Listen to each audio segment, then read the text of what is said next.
Bismillahirrahmanirrahim. Assalamualaikum warahmatullahi wabarakatuh. Halo rekan-rekan semua, kembali lagi dengan saya Usman dalam channel Usmanogi. Baik Bapak Ibu, di video kali ini kami kembali akan berbagi informasi terbaru dan juga penting untuk rekan-rekan honor sekalian, karena baru saja ada rapat terbaru seluruh Pemda dengan Kemenpan RB yang membahas terkait untuk percepatan penataan tenaga non-ASN. Oleh karena itu, silakan disimak videonya sampai selesai untuk mendapatkan informasi yang akan kami sampaikan di video ini.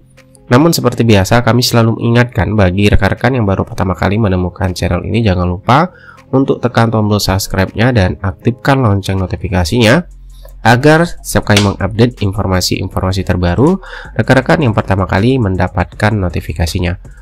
Oke, terima kasih Bapak Ibu. Langsung saja ya, informasi yang kita dapatkan di sini langsung dari website resmi Kemenpan RB, yaitu yang memuat informasi ataupun berita mengenai percepatan ataupun dengan judul Menpan RB kebut detailkan opsi penataan tenaga non ASN bareng asosiasi Pemda. Nah, di sini kalau kita lihat berita selengkapnya Bapak Ibu, mana ini adalah fotonya ya, ketika Menpan RB Pak Abdul Azwar Anas bersama Asosiasi Pemda dan BKN usai rakor kebijakan penataan tenaga non-ASN, yaitu di kantor Kemenpan RB Jakarta Rabu 18 Januari kemarin Bapak Ibu. Nah, di sini dijelaskan pemerintah pusat dan daerah itu merancang alternatif terbaik ya untuk penyelesaian penataan tenaga non-aparatur sipil negara atau non-ASN atau tenaga honorer. Nah, di sini jelaskan Menteri Pendayagunaan Aparatur Negara dan Reformasi Birokrasi PAN RB Pak Abdul Azwar Anas bersama para gubernur, wali kota, dan bupati sepakat yaitu mengerucutkan beberapa alternatif yang akan dirumuskan.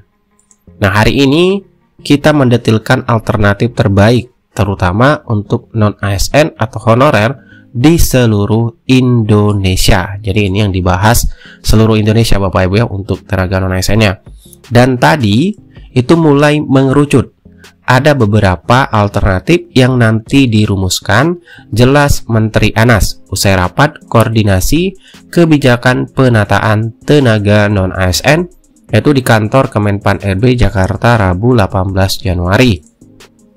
Yang mana rapat tersebut itu diikuti oleh Ketua Umum Asosiasi Pemerintah Provinsi seluruh Indonesia yaitu APPSI Pak Isran Nur, kemudian Ketua Dewan Pengurus Asosiasi Pemerintah Kota seluruh Indonesia APEKSI Pak Bima Arya, dan Ketua Umum Asosiasi Pemerintah Kabupaten seluruh Indonesia APKASI Pak Sultan Rizka Tuanku Kerajaan. Nah, selain dari pimpinan daerah, rapat ini dihadiri PLT Kepala Badan Kepegawaian Negara atau BKN Pak Bima Arya Wibisana. Nah, pemerintah itu menyusun beberapa opsi yang nantinya akan disampaikan kepada parlemen. Nah, beberapa alternatif itu segera didetilkan bersama tim dari provinsi, kabupaten, dan kota, di mana Menteri Anas menegaskan pemerintah pusat dan daerah berkolaborasi, yaitu mencari alternatif terbaik. Nah, ini Bapak Ibu ya penjelasan yang harus kita cermati, bahwasanya pemerintah pusat dan daerah itu berkolaborasi mencari alternatif terbaik tanpa ya mengesampingkan sisi kemanusiaan dan pengabdian bagi tenaga honorer. Nah, semoga saja Bapak Ibu ya kebijakan nanti betul berpihak kepada tenaga honorer khususnya yang sudah mengabdi sudah lama, karena di sini sudah ada penjelasan langsung dari Kemenpan RB bahwasanya yaitu tidak mengesampingkan sisi kemanusiaan dan juga pengabdian bagi tenaga honorer. Nah, kita tentu juga memfokuskan faktor-faktor seperti harus terus terjaganya kualitas pelayanan publik. Insya Allah nanti opsi terbaik bagi semuanya yang akan dijalankan oleh pemerintah, yaitu dengan mempertimbangkan berbagai faktor, ujarnya. Yang mana Ketua Dewan Pengurus APEKSI Pak Bima Arya mengatakan, pertemuan kali ini menemukan titik terang. Ya, ada titik terang untuk penataan tenaga non-ASN. Beberapa pandangan dari Ketua Asosiasi Pemerintah Daerah ini akan diturunkan menjadi regulasi yang diusahakan menguntungkan berbagai pihak.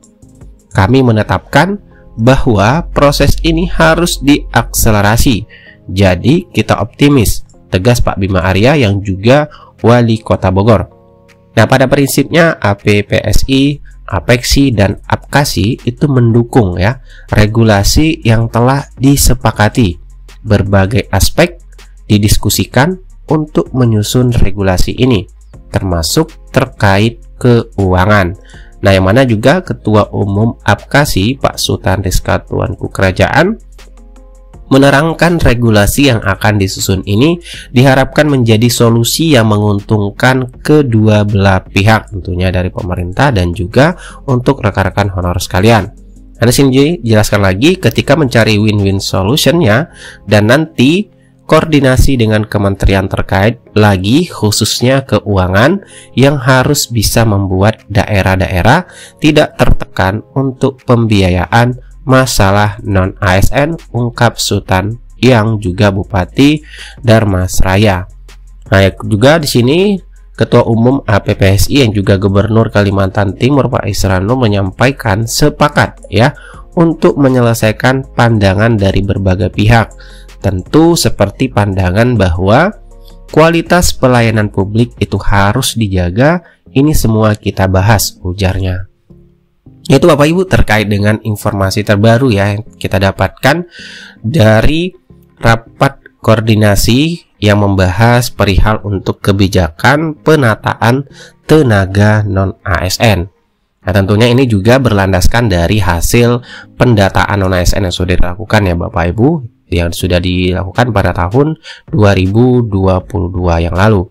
Dan kalau kita lihat lagi beberapa kebijakan yang sudah disampaikan terkait dengan misalnya pengadaan non-ASN tahun 2022 yang memprioritaskan yaitu untuk pelayanan dasar yang seoptimal mungkin penyelesaian masalah non-ASN. Kemudian juga dari segi penggajian formasi P3K tahun 2023 ini sudah ada perubahan, yaitu mengenai pengaturan DAU yang ditentukan penggunaannya, yaitu khususnya untuk DAU untuk penggajian P3K. Begitu pula yang sudah disampaikan juga bahwasanya jika pemerintah daerah ini untuk P3K guru yang tidak mengajukan formasi sesuai kebutuhan, maka pemerintah pusat nanti akan melengkapi jumlah formasi guru P3K. Nah, tentunya ini berbagai kebijakan yang tentunya bisa berpihak kepada rekan-rekan honor sekalian, dan tentunya yang pastinya kita menunggu alternatif penyelesaian ya tenaga non ASN yang mana sudah disampaikan beberapa kali dari pemerintah pusat yaitu Kemenpan RB. Ada 3 opsi yang mana nanti di sini kita menunggu kebijakan yang sudah dirapatkan oleh seluruh asosiasi Pemda dengan Kemenpan RB yang sudah mendetilkan ya opsi penataan tenaga non ASN ini. Oleh karena itu Bapak Ibu terus kita pantau perkembangan informasi yang pastinya kita menunggu kebijakan yang akan pastinya nanti disampaikan kepada seluruh rakyat Indonesia, khususnya mengenai penyelesaian permasalahan tenaga non ASN ini. Dan juga terus kita memantau ya media sosial resmi seperti di BKN, Kemenpan RB, website resminya terkait dengan informasi-informasi penyelesaian tenaga non ASN ini. Dari sini seperti di BKN GoID official itu terus memposting dan meminta untuk menunggu perkembangan informasi di kanal media sosial BKN. Ya, di sini ada ya Bapak Ibu beberapa foto yang diposting di media sosial resmi BKN yaitu di Instagramnya, mana BKN mengikuti rapat penyelesaian tenaga non ASN bersama Kemenpan RB dan juga asosiasi pemerintah provinsi, pemerintah kabupaten, dan juga pemerintah kota seluruh Indonesia ya yang dilaksanakan pada tanggal 18 Januari kemarin Bapak Ibu. Oke, itulah informasi yang dapat kami bagikan kepada rekan-rekan semua. Semoga informasi ini bermanfaat. Sekian dari Semoga. Wassalamualaikum warahmatullahi wabarakatuh.